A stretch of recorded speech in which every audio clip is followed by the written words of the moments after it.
Torah Q&A. What does the Torah say about wise people and smart people, and what's the difference? We're going to do a little wise versus smartness too here. I might not know everything the Torah says on this question, but I honestly think I got all of it. If not most of it down pat. Honestly, if you ask me, I think I know all of it. Okay, wise and smart, and wise versus smart, folks. By the way, personally, I'll say wiseness can be categorized as wisdom of the heart. To all the wise-hearted, God has placed wisdom. A wise heart takes mitzvot. Moshe had a wise heart, which in turn caused him to look for the remains of Yosef before God even told him to. He already knew God wanted him to, by the way. The wise, mind you, the wise man realizes that he can change himself, or make changes in the environment, or make changes in the atmosphere, and or make changes from wherever, physically or wherever, and change the world on the other side opposite him even. He realizes he can do something on his side and or make himself better as a person, and can change the world and or affect the whole world, energetically especially. So the wise in heart, in other words, if you want my personal interpretation, is the wise in life. He realizes he can make the impact all by himself quicker than even 100 men working at the situation. He knows how to see things. A wise man knows how to see things, by the way. He can make an impact all by himself quicker than even 1,000 men working at the situation, because he, from his wiseness, acquired the wisdom and knowledge and craft in life. So a wise man, if you ask me, truly possesses the craft in life, really. To live in life, to riding the vehicle of life, and knows how to shoot for the stars. If he really chooses to and puts his mind to it, he can probably get a lot of things done, honestly. The Torah teaches serving a wise person is even greater than learning Torah. That's what the Torah teaches. Serving a wise person is even greater than learning Torah. The Torah says serving the wise is learning from him and assisting him. Who is wise? Asks the Torah. Who is wise? Asks the Torah. One who anticipates the future, teaches the Torah. Who is wise? Asks the Torah. One who anticipates the future. All the excitement and feeling, by the way, of anticipation especially, is from the wise side, mind you. Then a wise person is by the area. The wise learns from other people's life experience. A wise person, a wise one, learns from other people. A wise one acquires souls, meaning he has people ready to follow him and learn from him and be guided by him. And the wise even guides a person spiritually without even knowing he does, by pulling the strings of through angels, his own angels being created for him. It's mystical Kabbalistic stuff, which we're not going to dive into deep because of its complicities, really. But there is such a thing as a person guiding somebody spiritually by closeness. This is Kabbalistic, he could be far away from him, or the closer he is, the better. Or let's say you're sitting in college, for example, right? Or you're taking a course, and you're learning a lot better at the course when a certain person's there, because he's guiding you spiritually, without even consciously. Without even consciously to his head, actually trying to, without doing anything, by his means. So he has angels created for him, which pull the spiritual strings in that area. So just a little glimpse of what wise is in the Torah. Alright, back to the more simpler, or less complicated area, I should say. So, a wise one acquires souls, meaning he has people ready to follow him and learn from him. And he is a guide, one way or the other. So, a spiritual leader is an example here. of a high rank of a wise person, by the way, mind you. Not a spiritual leader, I'm saying, but, I mean, you can have a spiritual leader who's not wise, though, but one of the high ranks of a wise person is a spiritual leader, and a spiritual leader should always be wise at all times, really. A wise one learns a lesson from everything in life, and/or lessons. So the Torah teaches a wise person learns a lesson from everything, really. A wise one won't be like, I know everything in the sense, or just, listen and do what I say. A wise person is not like that. A wise one is not like that, period. Wise comes from others, learning from others' experiences, primarily. A smart person, by the way, keep in mind, comes from self-experience, primarily. So there's a difference for you. A wise person learns from other people's experience, and a smart person learns from self-experience primarily. Keep that in mind. We'll get into the smartness later, a smart person later. A wise one can get something done in light years away in speed. A wise one, in comparison to a smart one, a wise one gets something done faster than a smart one. Now, a smart one, teaches the Torah, learns from his own life experience. A smart one learns from oneself. So a smart one learns from himself.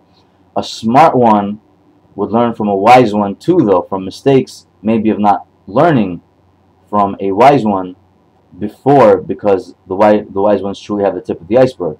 So a smart one could have made a mistake by not learning something from a wise one. So it's wise to learn something from someone, but it doesn't make you wise, though. But smart people can do wise things and be wise, but not, I'm not saying being a wise one, but can be wise in dealings.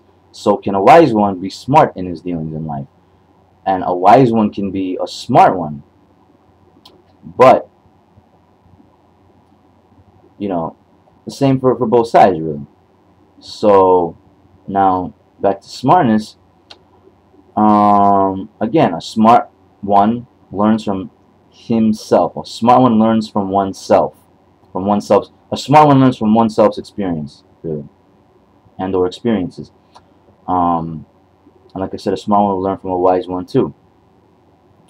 So we're talking about what's primary here. Keep in mind, please. Keyword primary. Thank you.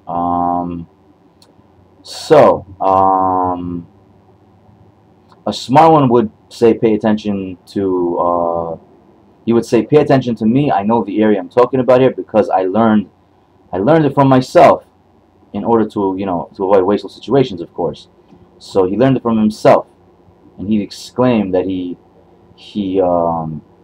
knows from himself, really. So there's a good way to identify a person like that, really. Smart ones come from his own experience primarily, and in learning, of course, from all situations, as far as he goes, for himself, though, but is more on the side of his situations, of course. Bear in mind, a smarter side will take more time, while the wiser side will get it done faster, honestly. Who in comparison is better? Who is in comparison better, would you say? Think to yourselves for a second. Who in comparison is better? The wise one. Why? Because he learned it from others, and most of the time others have underwent what the wise one had to learn from, as well as the smart one.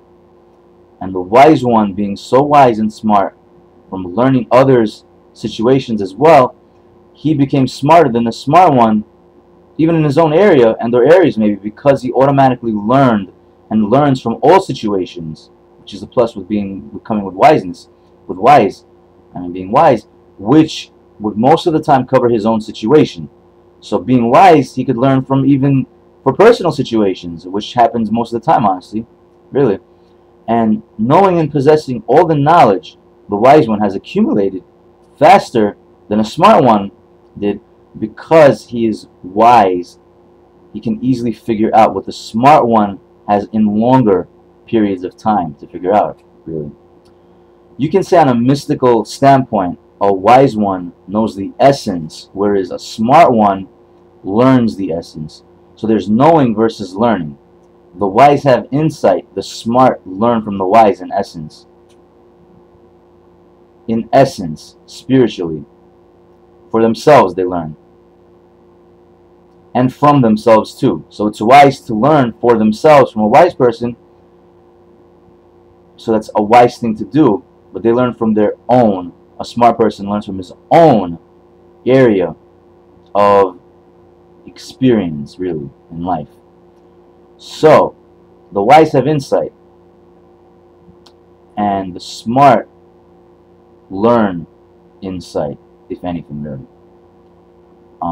The key here with the wise, as far as mystics, is they have always seemed to have the balance of life. They always seem to have the balance in life, and the wise, mystically, always seem, again, to have the balance of life, and is a great thought to take into account here, really. As the Talmud says, a wise man anticipates the future. For example, that's a way to develop prophecy, by the way. Those prophets of the past, where there was prophecy openly, I'm sure have been able to have prophecies because they've widened their capacities and development as far as this area of spirituality goes. A wise man anticipates the future, teaches the Torah, teaches the Talmud, Gemara, teaches the Talmud. Again, a wise man anticipates the future. Now, let's say you're at a chess match or a checkers match, and you're anticipating what your opponent's going to do, right? And you're anticipating what's going to happen in the environment. You're anticipating maybe somebody might interfere, or you'll be wise as a wise man, and instead of being smart as going for smartness as a wise man, you'll be wise as a wise man. You'll anticipate good things. So there is such a thing as a bad wise man and a good wise man. A good wise man anticipates the right things in the future. You might say a good wise man anticipates the good things in the future. There are a lot of bad wise men who are bad, and keep in mind there are also wicked men who are also wise, mind you too. So you have both sides here, by the way, just the same as smartness. Like to anticipate bad things, or you have the right kind of wise men who would anticipate, something bad in benefit for himself, though. So there's a teaching, there's a concept in this too, though. You might anticipate certain bad things happening for the good, meaning somebody might come and interfere in the chess match, pull a distraction, play some music, or in the checkers match. I mean, so he's ready for it. That's something good. But generally, the right kind of wise man anticipates the future of the good, or the right, really. So you anticipate winning, and then bam, you might see it happen. Really, he sees it happen. He anticipates winning, and he sees it happen. Bam. A wise man anticipates the future. He anticipates what's going to happen after practicing and developing it. Being wise, being a wise man, he sees the future. Not sees, he anticipates the future, and it happens. Then you're a wise man, right? If you can do that, really, huh? So a wise man anticipates the future. Like you're in anticipation of what's going to happen on stage, of approximately what's going to happen on stage. Like the spiritual approximation is really where I work from as far as developing wiseness, really, is concerned, honestly. So you're going to a boxing match, or you're going to a championship, or you're going to or you're gonna get married, or you're going to take dancing lessons, or you're going to sing a new song, or you're gonna go perform on stage. A singer, an artist is gonna go perform on stage, anticipating the future. If it's a wise man, you anticipate the future. So you might anticipate what's going to happen, on stage, people's reactions, good reactions, bad reactions that he could work to make sure they don't happen. So it's a self-learning journey forever, being a wise man. A wise man is really an idea, is a concept of being, you know, self-fulfilled in his journey in life forever with God forever, really. Together as one with God forever. So, you know, there are a lot of wise people who say, you know, even they're bad, they do bad things, they say, you know, I'm doing something bad, but I'm doing it with God. They keep God in their hearts. Those are the best bad men, wicked men. I'll tell you. Anybody who's like that is somebody to really watch out for. Those are the best wicked men. Those are the best bad men who say, I'm doing it with God. Because they know who God is. They respect God. Instead of putting God down, like you have puny, wicked men who really couldn't get a job done anyways. You know, just it's a joke. But you know, in all seriousness, honestly. So there are such a thing as evil wise men. There's such a thing as an evil wise man. And there is such a thing as a wise man of God. A wise man. There is such a thing as a wise man of a man of God. So, you know, two sides here, really. So, a smart one would be smart in the situations of the futures bringing versus, you know, as far as, you know, really learning from his own life experience, really, versus a wise one who would try to make what's happening to him in his future, meaning he'd anticipate so much, he'd be able to work on so much so bad things don't happen. So a wise man would try to make what's happening to him in his future and bring the world to him and work and make things happen from far away, just by his wisdom, really, from all the wiseness, from all the knowledge of being wise, of being a wise man he's accumulated with his wisdom, really.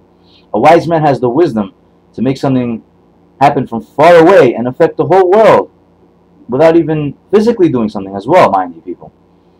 A wise one would try to pave his own path from where a wise one is coming from, versus a smart one who deals more in a situation in which that creation presents to him, brings to him in his present future on the smart one's side. So he deals with what's coming to him. A wise one would try to pave what's coming to him, and does successfully many times too, really. So there's a more in-depth differentiation for you as far as insight is concerned. The book of Mishlei, Proverbs, the book of Proverbs actually has a lot to say on the wise. It's quite interesting in a person's knowledge base on what Proverbs teaches on the wise. I'm sure all who read it agree. So, you know, hopefully that really covers it. I think I covered everything, honestly. So again, Torah Q&A.